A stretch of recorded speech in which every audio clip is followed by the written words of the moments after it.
The Observer's Discovery. Thesis 7 had analyzed over 14,000 diplomatic encounters across 43 species during her career as a HFY intelligence analyst. Her people were natural pattern seekers. Their triple cortex brains evolved specifically to detect anomalies in complex systems. The Galactic Council valued this ability greatly, which was why HFY analysts worked in every major intelligence division across known space. For the past 8 years, Thesis 7 had been stationed on Harmony Point, the largest neutral diplomatic facility in the Orion Arm. The station orbited a binary star system in unclaimed territory, making it the perfect location for sensitive negotiations. More than 600 species maintained permanent offices here. Treaties were signed, trade agreements negotiated, and conflicts resolved in the massive complex that housed nearly 4 million beings. Thesis 7 loved the work.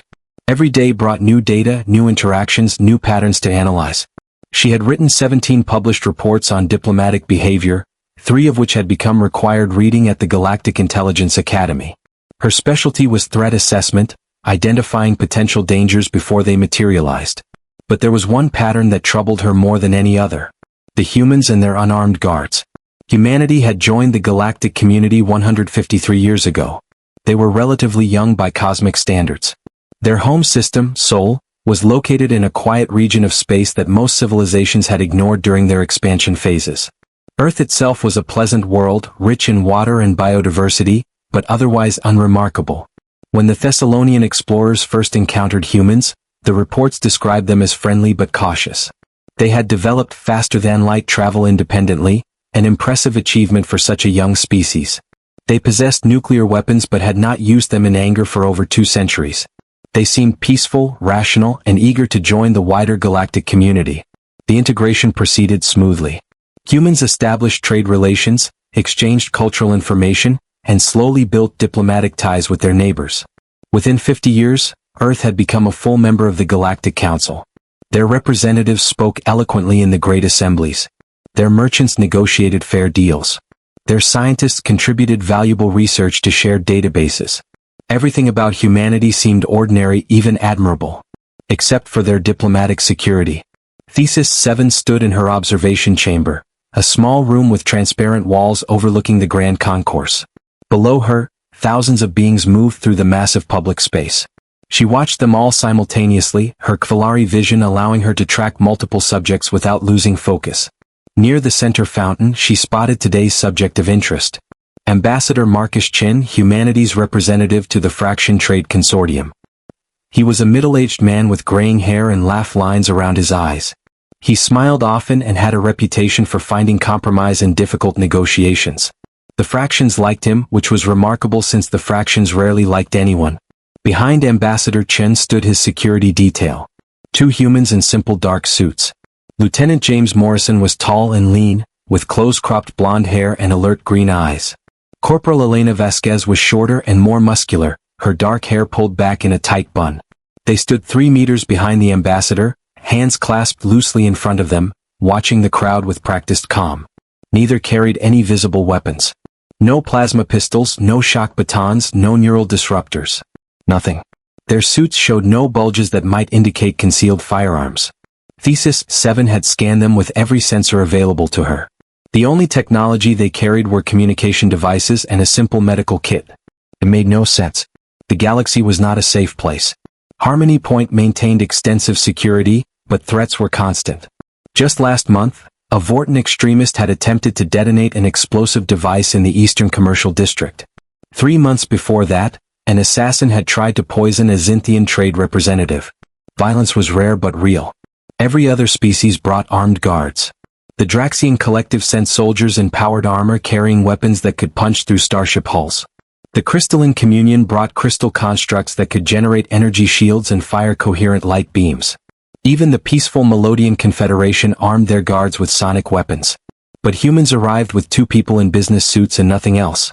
Thesis 7 had been studying this phenomenon for 3 years. She had observed 47 different human diplomatic delegations across Harmony Point and 6 other stations. The pattern was universal. Humans always brought guards. Those guards were always professional and well-trained. And they never, ever carried weapons. She had developed multiple hypotheses. Perhaps it was a cultural practice. some human tradition or religious belief that prohibited weapons in certain contexts. But her research into human culture revealed no such universal prohibition. Humans had diverse belief systems, and many of them had no issue with defensive weaponry. Perhaps it was a strategic choice, a way to appear non-threatening during negotiations. But that did not explain why they maintained the practice even during high-risk situations, even in locations where other species expected armed security. Perhaps they simply trusted the station's security forces. But Thesis 7 had observed human guards carefully. They did not behave like civilians relying on others for protection. They positioned themselves strategically. Their eyes constantly scanned for threats. They moved with the precision of trained military personnel. These were professionals who took security seriously, yet they chose to work without tools. The most disturbing hypothesis was that humans possessed some form of concealed technology, weapons so advanced they were undetectable by standard scans. But Thesis 7 had access to military-grade sensors. If humans had developed stealth technology that sophisticated, it would represent a dramatic leap forward in galactic technology. And there was no evidence of such advancement in any other area of human development. She had reached a dead end through observation alone. It was time to dig deeper into the historical record. Thesis 7 left her observation chamber and made her way through the station's corridors toward the central archive. The archive was a vast database containing records from across the galaxy. Diplomatic reports, security incidents, intelligence assessments, everything was stored here for researchers and analysts to access. The archive chamber was quiet at this hour. Most analysts preferred working during the station's designated day cycle. Thesis 7 preferred the night shift. Fewer distractions, more time to think. She settled into a research pod and activated the interface. Her fingers danced across the holographic controls as she formulated her search parameters. She would start with a simple question. Had any human diplomat ever been harmed in the 153 years since first contact? The database processed her query. The results appeared in front of her, and Thesis 7 felt her triple cortex engage fully as she processed the information. 0 successful attacks. In 153 years of galactic diplomacy. Across hundreds of stations and thousands of diplomatic missions. Not a single human diplomat had been killed or seriously injured by hostile action. That was impossible. No species had that kind of security record. The galaxy was too large, too chaotic, too full of extremists and terrorists and random violence. Thesis 7 refined her search. Show me attempted attacks on human diplomatic personnel. The results were more interesting. There had been 17 documented attempts. Bombings, shootings, poisonings, even one case of an attempted kidnapping. But in every single case the attack had failed. Sometimes the humans escaped with minor injuries. Sometimes the attackers were killed or captured before they could complete their mission. Sometimes the attacks simply failed in ways that the reports could not adequately explain. She began reading through the incident reports carefully. Her trained mind absorbed every detail, looking for patterns. Incident 14. An explosion at the Beryllian Conference Center. 43 beings killed from 7 different species. The human delegation was in an adjacent room. All 6 humans walked away with minor cuts and bruises. The report noted that structural collapse somehow created a protective pocket around the human position. Pure chance, according to the investigating team. Incident 9. An armed militant group seized control of the Fraction Embassy, taking 22 hostages from multiple species. 3 human diplomats were among the hostages. After 6 hours of standoff, the militants suddenly released all the humans unharmed and then surrendered to authorities. The militants refused to explain their actions, even under interrogation.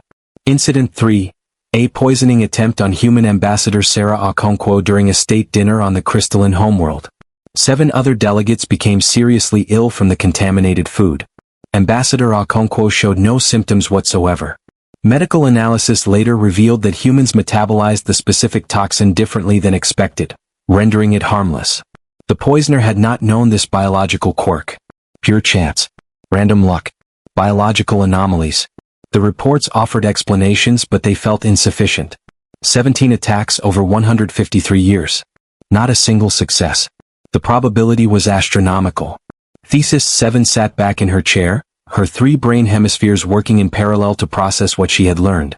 There was a pattern here, but it was not a pattern of human action. It was a pattern of universal response. Every attack failed. Every attacker either died, was captured, or inexplicably gave up. It was as if something was protecting human diplomats. Not their guards, not their technology. Something else. Something that operated invisibly across the entire galaxy. She needed to access classified records. Her standard clearance gave her access to most diplomatic files, but the highest-level intelligence reports were restricted. Fortunately, Kvalari analysts had special dispensation for certain types of research. Their role as neutral observers granted them access that other species could not obtain.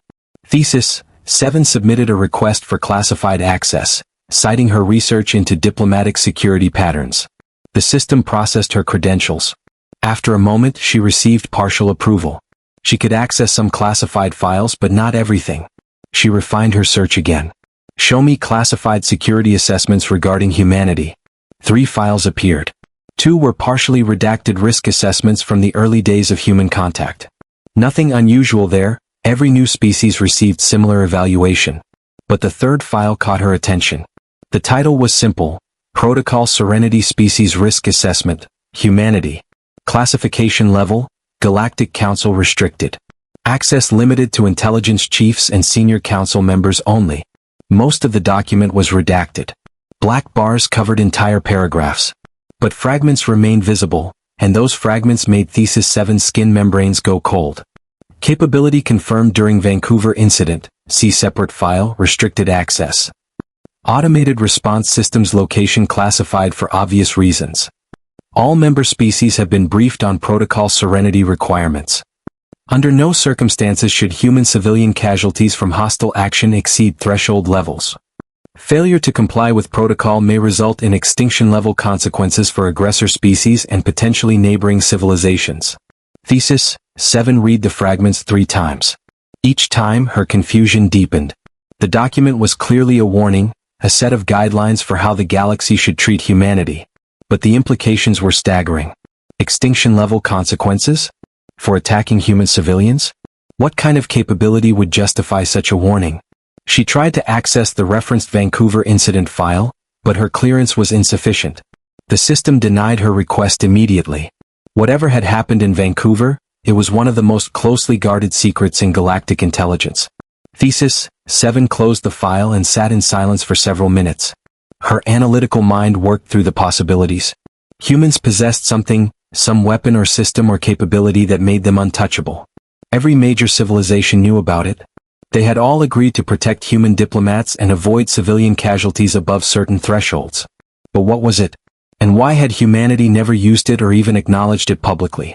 She needed to talk to someone who had been around during the early days of human contact. Someone old enough to remember first contact and wise enough to have been read into the highest level secrets. Thesis 7 knew exactly who to approach. Ambassador Zaratha of the Zynthian Concordat. She was one of the oldest beings on Harmony Point, over 400 years old by standard galactic counting. She had served in the diplomatic corps for more than 2 centuries and had personally participated in humanity's integration into the Galactic Council. If anyone knew the truth about Protocol Serenity, it would be Zaratha. Finding the ambassador was easy. Zynthians kept regular schedules, and Zaratha maintained a public office in the council wing. Thesis 7 sent a formal request for a meeting, citing her research into diplomatic security patterns. To her surprise, Zaratha responded within an hour, granting her an appointment that very evening. The Zynthian ambassador's office was decorated in the minimalist style of her people. Smooth white walls, simple furniture, a large window overlooking the binary stars. Zaratha herself was tall and willowy, her skin a deep blue-green, her eyes completely black without visible pupils. She gestured for Thesis 7 to sit. "I know why you are here, analyst. You have been researching the humans and their security practices. You have found the fragments of Protocol Serenity in the archives. And now you want answers." Thesis 7 felt her membranes flush with embarrassment. "I did not realize my research was being monitored." "It was not." Zaratha's voice was gentle. "But you are not the first to ask these questions. Every few years, some brilliant young analyst discovers the pattern and comes seeking truth. I have had this conversation 17 times now. Always with Kvalari analysts. Your people cannot help but see patterns that others miss." "Then you will tell me?" Thesis 7 asked. Zaratha was silent for a long moment. When she spoke, her voice was heavy with old sadness. "I will tell you what I am permitted to tell you. But first you must understand something. The humans are dangerous, analyst. More dangerous than any species the galaxy has ever encountered. Not because they are violent, but because they are capable of violence beyond measure when pushed to extremes. She walked to the window and stared out at the stars. 170 years ago, my people were part of the first contact team that reached Earth. We arrived expecting to find another young civilization, perhaps technologically advanced but otherwise ordinary. What we found terrified us. Zaratha turned back to face Thesis 7. The humans were recovering from a global conflict. They call it World War III. It lasted 7 years and killed 3 billion of their people. 3 billion out of a population of 9 billion. They had used nuclear weapons, biological weapons, weapons we had never imagined. They had nearly destroyed themselves. Many species have violent histories, Thesis 7 said carefully. That alone would not justify the security protocols I have discovered. You are correct. Zaratha nodded. The violence itself was not unique. What terrified us was what they had built during the war. What they had created as a last resort if they faced complete extinction. The old ambassador's black eyes fixed on Thesis 7 with unnerving intensity. The humans created an automated revenge system. They scattered weapons throughout their solar system, hidden on asteroids, buried on moons, disguised as space debris. These weapons were connected to monitoring systems that tracked human population levels and detected mass casualty events. If human population dropped below a certain threshold due to external attack, the weapons would activate automatically. Thesis 7 felt her 3 brain hemispheres struggling to process this information. What kind of weapons? Planet killers, Zaratha said simply. Weapons capable of destroying entire worlds. Enough of them to threaten every major civilization in their region of space. The system was designed to ensure that if humanity died, they would take their killers with them. Mutual assured destruction on a galactic scale. But that was during their war, Thesis 7 protested. Surely they have dismantled such systems now that they have joined the galactic community. Zaratha's laugh was bitter. That is what we asked them. Do you know what they said? They said they would be happy to dismantle the weapons. As soon as we could guarantee that no other species would ever attempt genocide against humanity. As soon as we could promise absolute safety for human civilians everywhere in the galaxy.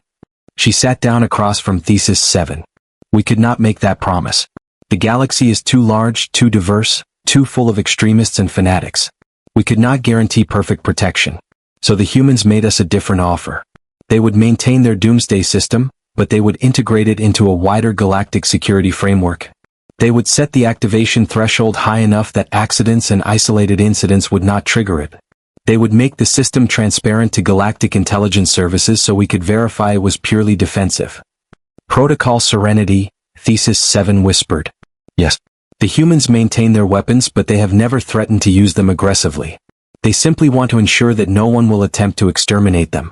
In return, we agreed to protect human diplomats, to treat attacks on human civilians as matters of galactic security, and to maintain the secrecy of the arrangement.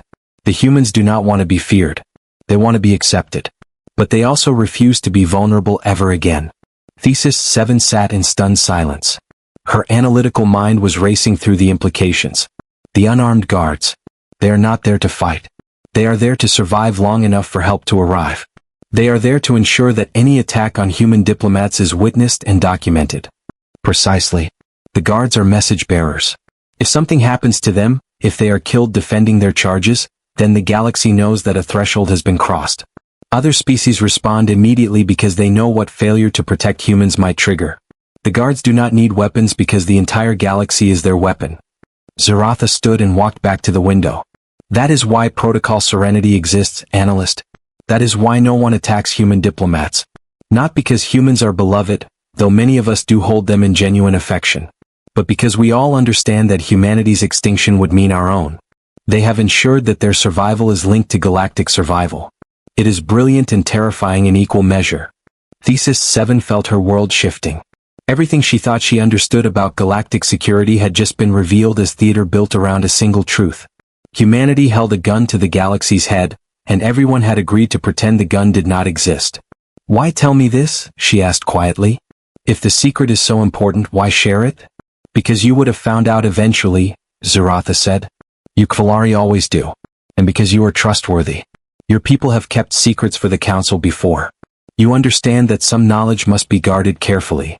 She turned to face Thesis 7 one final time. The humans are good people, analyst. Kind, generous, creative. They contribute greatly to our civilization. But they are also survivors who will do whatever is necessary to ensure they survive. Remember both truths. And keep their secrets safe. Thesis 7 left the ambassador's office with her mind churning. She now understood the pattern that had troubled her for so long. The unarmed guards, the failed attacks, the mysterious protection. It all made sense now. But she also understood something else. She had just become part of a conspiracy of silence that spanned the entire galaxy. She knew humanity's greatest secret. And like everyone else who knew, she would never speak of it publicly. The humans smiled and negotiated and built friendships across the stars. And hidden in the dark, their weapons waited. Patient and ready. A promise that humanity would never face extinction alone. Thesis 7 walked through the corridors of Harmony Point, watching the crowds of beings from hundreds of worlds. They laughed and argued and went about their business, blissfully unaware of the truth. Perhaps that was better. Perhaps some secrets were meant to stay hidden. She passed a human delegation in the corridor. Ambassador Chin and his 2 unarmed guards. Morrison and Vasquez, walking 3 meters behind their charge, watching the crowd with calm professionalism. Thesis 7 nodded to them as she passed. They nodded back politely. Just another routine day on Harmony Point. Just another moment in the theater of galactic peace. But now Thesis 7 understood what she was really looking at. She was looking at humanity's promise and humanity's threat, walking together through a crowded corridor. Unarmed but never defenseless. Friendly but never vulnerable. The galaxy had learned to fear one thing above all others. Not human violence but human extinction. And so, the galaxy had learned to keep humans safe. It was the strangest form of security ever devised. And it had worked perfectly for 153 years. Thesis 7 returned to her observation chamber and looked out over the grand concourse. Below her, thousands of beings continued their endless dance of diplomacy and commerce. And among them humans walked unarmed and unafraid. Because they knew what everyone else knew. That hurting them would hurt everyone. That their death would mean galactic death. That peace was not just good. It was necessary for survival. The pattern was complete now. Thesis 7 finally understood. And like everyone else who understood, she would guard the secret carefully. Because some truths were too dangerous to share. And some weapons were too terrible to acknowledge. The humans had brought peace to the galaxy. Not through superior force but through superior strategy. They had made themselves essential. They had made their survival everyone's concern. And they had done it all while smiling and shaking hands and pretending to be just another species among hundreds. It was brilliant. It was terrifying. And it was working exactly as designed. The truth revealed. 3 months had passed since Thesis 7's conversation with Ambassador Zaratha. 3 months of carrying a secret that grew heavier with each passing day. She continued her work on Harmony Point, analyzing diplomatic patterns and writing reports, but everything looked different now. Every human delegation she observed carried new weight. Every unarmed guard was a reminder of the invisible threat that hung over the galaxy. She had filed her research report on human security practices, carefully omitting any mention of Protocol Serenity or doomsday weapons. Instead, she wrote about cultural practices and trust-based security models. It was technically true if incomplete.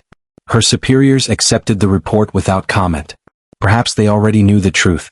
Perhaps they were part of the same conspiracy of silence. Thesis 7 tried to focus on other projects, other species, other patterns. But her mind kept returning to humanity. She watched their diplomats negotiate trade agreements with the Melodians. She observed their cultural exchanges with the fractions. She studied their scientific collaborations with the crystalline communion. In every interaction, humans were generous, patient, and reasonable. It was difficult to reconcile the friendly beings she observed with the terrible truth she now carried. These were people who brought gifts to diplomatic meetings, who laughed at jokes and shared meals with alien species, who genuinely seemed to care about building a peaceful galactic community. And yet, somewhere in the darkness of space, their weapons waited, ready to destroy everything if humanity faced extinction. The cognitive dissonance troubled her. Were the humans truly peaceful, or were they simply strategic? Did they genuinely want friendship, or were they manipulating the galaxy through fear? She had no answers, only observations and growing unease. Then came the Crystallis Prime Summit and everything changed. The summit had been planned for over a year. Tensions had been rising between the Draxian collective and several neighboring civilizations. The Draxians were an aggressive species, militaristic and expansionist. They had been pushing their borders outward for decades, absorbing smaller civilizations through a combination of military pressure and economic coercion. The Galactic Council had finally decided to intervene. A major summit was organized on Crystallis Prime, the homeworld of the Crystalline Communion. The location was chosen specifically because the Crystallines were known for their neutrality and their sophisticated security systems. If serious negotiations were to happen, they needed to happen in a place where all parties felt safe. More than 60 species sent delegations. The Draxians brought a massive contingent, including their supreme commander Vraxus, the military leader who had orchestrated most of their recent expansion. The neighboring civilizations sent their own representatives, hoping to negotiate boundaries and prevent further conflict. The Galactic Council sent observers and mediators. And humanity sent Ambassador Lu Feng, a diplomatic veteran with 30 years of experience negotiating complex treaties. She arrived with 4 guards instead of the usual 2. This was unusual enough that Thesis 7 noted it in her preliminary observations. Captain James Okoye was a tall man with dark skin and steady eyes who moved with the controlled grace of a trained fighter. Lieutenant Sarah Chen was shorter and stockier, her black hair cut military short. Sergeant David Ramirez had the weathered look of someone who had seen combat, though human military records were not accessible to Thesis 7. Corporal Michelle Torres was the youngest, but she carried herself with the same quiet confidence as her colleagues. None of them carried weapons. They wore simple black suits with small communication devices on their lapels. Nothing more. Thesis 7 had requested assignment to the summit as part of the Kvalari observation team. Her official role was to monitor diplomatic proceedings and assess the likelihood of successful negotiations. Her unofficial goal was to observe the human delegation more closely. She wanted to understand how they operated at high-level summits, especially in situations where tensions were elevated. The first 3 days of the summit proceeded normally. Delegates made opening statements. Working groups formed to discuss specific issues. Behind-the-scenes negotiations happened during meals and social events. The Draxians were aggressive in their positions but not unreasonable. There was hope that compromise could be reached. Thesis 7 watched it all from the observation gallery, a secure room overlooking the main conference hall. Her Kvalari vision allowed her to track multiple conversations simultaneously. She noticed patterns in body language, detected subtle shifts in negotiating positions, and documented everything for her reports. The human delegation was active but not dominant. Ambassador Lu participated in several working groups, offering suggestions and helping to bridge gaps between more extreme positions. Her guards remained in the background, watching the crowds with practiced vigilance. They rotated positions regularly, ensuring that at least 2 of them had clear sight lines to the ambassador at all times. On the 4th day everything fell apart. The morning session was focused on border demarcation. The Draxians wanted to maintain control of several systems they had recently absorbed. The affected civilizations wanted those systems returned. Ambassador Lu was part of a mediation team trying to find middle ground. Thesis 7 was monitoring the discussions when her attention was caught by movement in the eastern entrance. A group of Draxians was entering the conference hall. They were not part of the official delegation. Their armor markings identified them as members of the Crimson Claw, an elite military unit known for fanatical loyalty to Supreme Commander Vraxus. There were 6 of them. They moved with purpose, spreading out as they entered the hall. Their hands rested on their weapon belts, though they had not drawn anything yet. Station security had not stopped them, which meant they had proper credentials. But something about their body language set off alarms in Thesis 7's analytical mind. She watched as they moved through the crowd, seemingly aimless but actually following a clear pattern. They were positioning themselves around specific targets. The Melodian delegation. The fraction representatives. The human ambassador. Thesis 7 reached for her communication panel to alert station security. Before she could activate it, the Draxians drew their weapons. Plasma pistols, illegal in diplomatic spaces under Galactic Council regulations. The weapons fired before anyone could react. Blue-white energy bolts cut through the air, striking down delegates from multiple species. The Melodian chief negotiator fell, his chest burned through. 2 fraction traders collapsed, their chitinous armor offering no protection against military-grade plasma. The conference hall erupted into chaos. Delegates screamed and ran for the exits. Station security rushed toward the attackers, but the Crimson Claw soldiers had positioned themselves well. They had clear fields of fire and were methodically targeting specific individuals. Thesis 7's 3 brain hemispheres processed the scene with terrible clarity. This was not a random attack. This was an assassination operation. The targets had been chosen deliberately. species that opposed Draxian expansion. Delegates who had been most effective in building coalition against the collective. And the humans?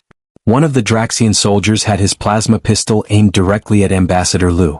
The ambassador had frozen when the shooting started, her diplomatic training warring with survival instinct. The soldier's finger tightened on the trigger. Captain Okoye moved. Thesis 7 would spend months trying to adequately describe what she witnessed in the next few seconds. Her Kvalari perception allowed her to see details that other observers missed, but even her analytical mind struggled to process the sheer speed and efficiency of what happened.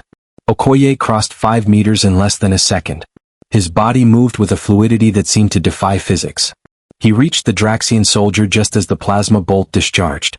His left hand struck the soldier's wrist, redirecting the shot harmlessly into the ceiling. His right hand drove into the soldier's throat with surgical precision. Draxians were tough. Their scaled skin could withstand small arms fire. Their muscular structure was reinforced with cartilage plates that made them difficult to injure. They were considered one of the most physically formidable species in the galaxy. The Draxian soldier's throat collapsed under Okoye's strike. The captain's fingers had found a vulnerable point between the scales and crushed the windpipe beneath. The soldier dropped his weapon and fell, gasping for air that would not come. Okoye had already moved on.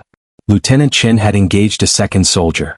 Thesis 7 watched as the small human woman executed a series of movements that looked almost like a dance. She caught the soldier's weapon arm, twisted it in a direction arms were not meant to twist, and drove her knee into the soldier's head with enough force to crack his combat helmet. The Draxian fell unconscious. Chen retrieved his plasma pistol and threw it across the room, rendering it useless. Sergeant Ramirez and Corporal Torres were dealing with 2 more attackers. Ramirez moved like a controlled explosion, every motion precise and devastating. He blocked a plasma shot with a chair, the furniture disintegrating from the impact, and closed with the shooter before the soldier could fire again. His hands found pressure points on the Draxian's body that Thesis 7 had not known existed. The soldier seized up, his nervous system overwhelmed and collapsed. Torres was less experienced than her colleagues but no less effective. She used the chaos of the crowd as cover, approaching her target from an unexpected angle. When she struck, it was with a focused ferocity that stunned even Thesis 7. The Draxian soldier was larger, stronger, and armed. Torres was none of those things. But she fought with a desperation that seemed to transcend normal combat training. Within seconds the soldier was down, his weapon arm broken, his face bloodied. The 5th and 6th attackers had realized their mission was failing. They turned their weapons toward the human guards, abandoning their assassination targets in favor of eliminating the immediate threat. That was a mistake. Captain Okoye moved to intercept. A plasma bolt caught him in the shoulder, burning through his suit and scorching his flesh. He did not slow down. If anything, the injury seemed to focus him. He reached the 5th attacker and did something that made Thesis 7's analytical mind freeze in horror. He killed the soldier with his bare hands. No weapons, no tools. Just hands and the knowledge of how to use them. The Draxian's neck snapped with an audible crack that echoed through the now silent conference hall. The 6th attacker saw his companion fall and made a decision. He dropped his weapon and raised his hands in surrender. The entire attack had lasted less than 20 seconds. Station security finally arrived, flooding into the conference hall with weapons drawn. But there was nothing left for them to do. 4 Draxian soldiers were dead or dying. 2 were unconscious. 1 had surrendered. And 4 human guards stood among them, barely breathing hard. Captain Okoye's shoulder was burned, but he showed no sign of pain. He stood next to Ambassador Lu, his eyes still scanning for threats. Blood seeped through his jacket, but his stance was steady, his expression calm. The conference hall was silent. Hundreds of beings from dozens of species stood frozen, staring at the scene before them. They had just witnessed something that should not have been possible. Unarmed humans had defeated elite Draxian soldiers in combat. Had killed them without weapons. Had done it so quickly and efficiently that it looked rehearsed. Ambassador Lu straightened her jacket and stepped forward. Her voice was steady when she spoke, carrying clearly through the silent hall. This attack was an act of terrorism designed to derail these peace negotiations. It will not succeed. The summit will continue. Justice will be served. And those responsible will be held accountable. She turned to face the Draxian delegation. Supreme Commander Vraxis stood at the front of his group, his scaled face unreadable. But Thesis 7 saw something in his posture that she had never seen in a Draxian before. Fear. Commander Vraxis, Ambassador Lu said quietly. I trust the Draxian Collective will cooperate fully with the investigation into this attack. I trust you will disavow these terrorists and ensure that nothing like this happens again. It was not a question. It was a statement of expectation. Vraxis, the military leader who had conquered 17 systems and crushed a dozen rebellions, lowered his head. His voice when he spoke was strained. The Draxian Collective condemns this unauthorized action. These individuals acted without official sanction. We will provide full cooperation with investigators. Reparations will be offered to all affected parties. This will not happen again. The words came out quickly, almost desperately. Thesis 7 recognized the tone. She had heard it in Ambassador Zaratha's voice when discussing Protocol Serenity. This was not just an apology. This was terror barely contained. Ambassador Lu nodded once. Accepted. We will discuss details tomorrow.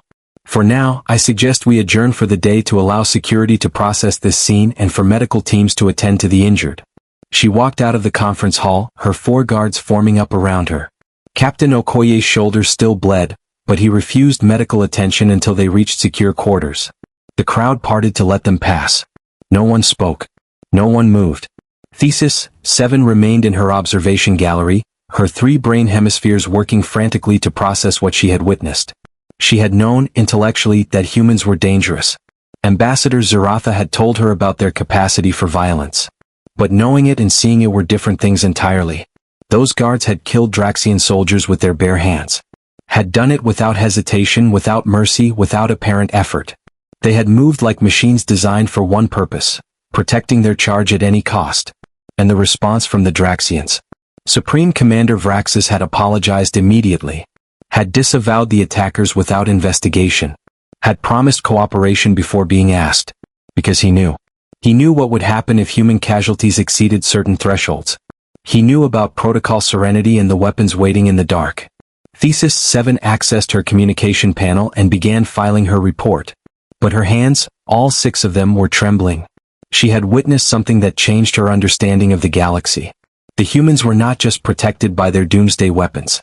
They were protected by the fear of what would happen if those weapons activated. Every species knew the truth. Every major power understood the consequences. And so, when humans were attacked, everyone reacted with panic. Not just because of what might happen to humanity, but because of what would definitely happen to everyone else. The next morning, Thesis 7 received a summons. Ambassador Zaratha wanted to see her immediately. She found the old Zynthian in her office, staring out at the crystalline landscape of Crystal Lys Prime. The ambassador's black eyes were troubled when she turned to face Thesis 7. You watched the attack, Zaratha said without preamble. Yes, Ambassador. Then you understand now. You have seen what I tried to describe. The humans are dangerous, Analyst. Not because they seek violence but because they are so extraordinarily good at it when necessary. Thesis 7 settled into a chair, her membranes still flushed with stress. The guards killed Draxian soldiers with their bare hands. I have analyzed the footage. They targeted specific weak points in Draxian physiology with perfect precision. They moved with speed that should not be possible for their musculature. How did they do it? Zaratha was silent for a long moment. When she spoke, her voice was heavy with old knowledge. Humans evolved as persistence hunters on their homeworld. They chased prey across vast distances until the prey collapsed from exhaustion. They learned to track, to predict, to exploit weakness. Then they evolved warfare. For thousands of years, they fought each other. They learned anatomy so they could kill more efficiently. They developed martial arts, systems of combat refined over millennia. By the time they reached the stars, they had become the most efficient killers in known space. But they are so small, Thesis 7 protested. So physically unimpressive compared to species like the Draxians. Size is not everything, Analyst. Humans learn to kill things larger and stronger than themselves. It is what they do best. Those guards you watched, they have trained their entire adult lives for combat. They know more ways to kill a being than most species have words in their languages. And they carry that knowledge quietly, politely, while smiling and shaking hands with the very species they could destroy. Zaratha walked to her desk and activated a holographic display. An image appeared, showing a human brain scan. This is what makes them truly dangerous. The human brain is divided into sections, including what they call the limbic system, the source of emotional responses, survival instincts, and aggression. Humans can suppress this system through conscious thought. They can be calm, rational, and peaceful. But when threatened, when their survival is at stake, that system activates. And when it does, humans become something else entirely. The old ambassador changed the image, showing biological data. During combat, human bodies flood with chemicals, adrenaline, cortisol, endorphins. Their pain perception decreases. Their strength increases. Their perception of time slows down, allowing them to process threats faster. They literally transform into more efficient combat organisms when endangered. Captain Okoye was shot with a plasma weapon. The pain should have been incapacitating. Instead, he killed his attacker and continued protecting his ambassador. That is not normal, analyst. That is terrifying. Thesis 7 absorbed this information, her analytical mind cataloging every detail. And Protocol Serenity exists because if humans face extinction, this combat transformation happens at a species level. Exactly. The weapons they built during their global war, those were created by humans in survival mode. By beings who believed they faced extinction and were willing to do anything to take their enemies with them. Protocol Serenity is not just about the weapons themselves. It is about preventing humanity from ever entering that state again. Because if they do, if they collectively believe they face extinction, there is no telling what they might do. Zaratha closed the holographic display. The galaxy has chosen to keep humanity peaceful by keeping them safe. We protect their diplomats. We intervene when conflicts threaten human populations. We maintain the illusion that weapons are unnecessary. Because the alternative, humanity at war, humanity facing extinction, humanity with nothing left to lose, that alternative would mean the end of everything. Thesis 7 sat in silence, processing these revelations. Everything made sense now. The unarmed guards were not a security measure. They were a test. If someone was willing to attack humans despite knowing the consequences, then that someone needed to be stopped immediately by any species capable of responding. The summit will continue, Zaratha said quietly. The Draxians will be more cooperative now. They have been reminded of what happens when humans are threatened. Ambassador Lu will negotiate a treaty that prevents further expansion. The galaxy will breathe easier for a time. And everyone will pretend that yesterday's violence was an isolated incident rather than a demonstration of human lethality. Should I include this analysis in my report? Thesis 7 asked. You should include facts. The attack happened. The human guards responded. Casualties were prevented. Beyond that, Zaratha's black eyes met Thesis 7's compound gaze. Some truths are better left implied rather than stated explicitly. You are Kvalari. You understand the value of observation without judgment. Thesis 7 understood. She would file a factual report. She would document what happened. But she would not connect all the pieces. She would not spell out the implications. Because doing so would force the galaxy to acknowledge what everyone already knew but preferred not to discuss. She left Zaratha's office and returned to her quarters. Through her window, she could see the conference center where the summit was reconvening. Delegates were arriving for the day's sessions. Security had been increased. Protocols had been reviewed. And life went on. Ambassador Lu arrived with her 4 guards. Captain Okoye's shoulder was bandaged, but he was back on duty. The guards took their positions, watching the crowd with the same calm professionalism they had shown before the attack. As if nothing had changed. As if they had not killed people yesterday. Thesis 7 realized something profound in that moment. The guards were not pretending to be peaceful. They genuinely were peaceful. They preferred not to fight. They would rather stand quietly and do nothing than engage in violence.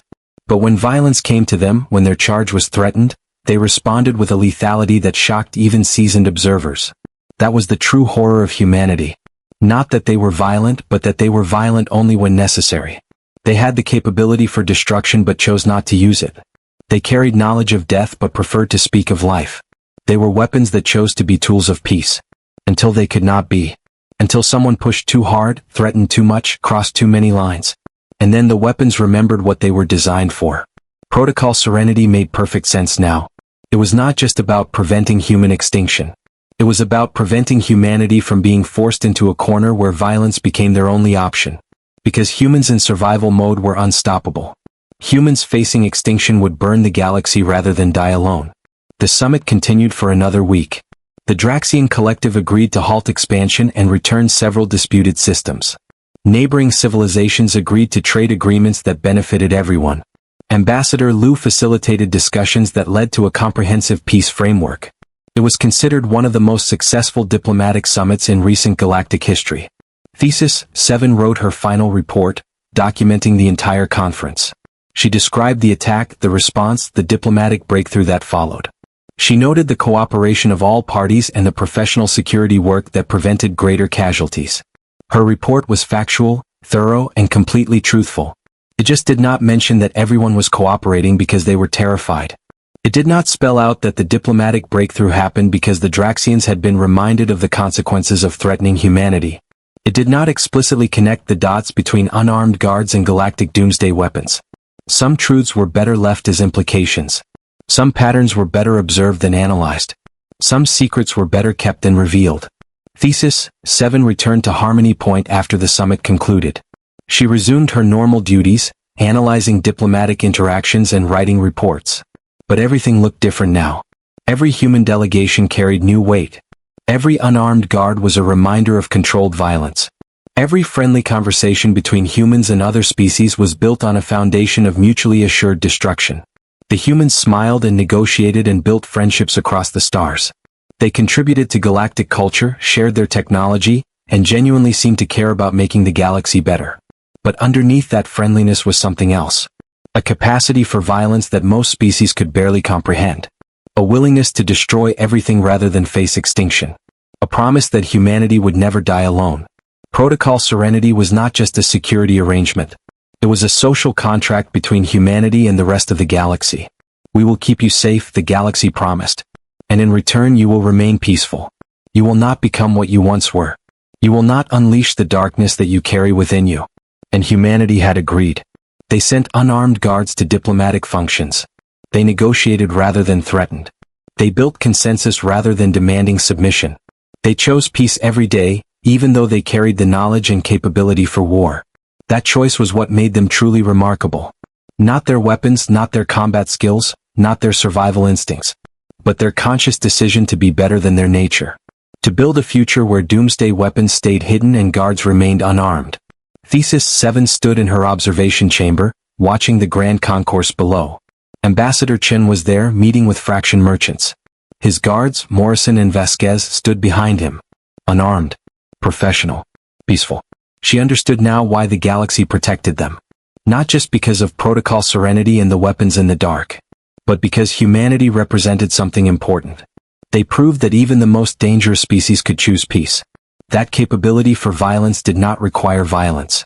That the strongest weapons were the ones never used. The galaxy feared one thing above all others: human extinction. Not because humans were beloved, though many species did admire them.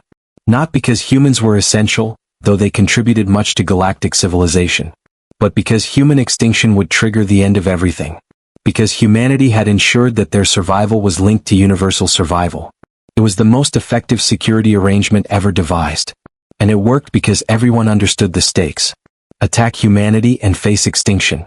Protect humanity and maintain peace. The choice was obvious. Thesis 7 filed her final observations and closed her research project on human diplomatic security practices. She had answered her original question. She understood why human guards did not carry weapons. She knew the truth behind Protocol Serenity. Some truths were too dangerous to share publicly. Some patterns were better left as classified observations. Some secrets were kept not to deceive but to protect everyone. The humans walked through the galaxy unarmed and unafraid. Because they had made their death everyone's problem. Because they had transformed their vulnerability into the ultimate weapon. Because they understood that the best way to avoid war was to make war unthinkable. And the galaxy had learned to keep them safe. Not out of love, though love existed. Not out of duty, though duty was present. But out of survival instinct. Because everyone knew that humanity's end would be everyone's end. The weapons waited in the dark between stars. Patient and ready. Tied to a promise that humanity prayed it would never have to keep. A promise that if they fell, they would take the universe with them. But as long as the guards remained unarmed, as long as the diplomats kept negotiating, as long as Protocol Serenity held, there was hope. Hope that humanity would never need to become what they once were. Hope that peace would continue. Hope that the weapons would stay hidden forever. Thesis 7 turned away from the observation window and began her next research project. The galaxy was full of patterns to analyze, mysteries to solve, truths to document. She would continue her work as a Kvalari analyst, observing and recording the endless complexity of galactic civilization. But she would never forget what she had learned about humanity. Never forget the unarmed guards who were actually the most heavily armed beings in the galaxy.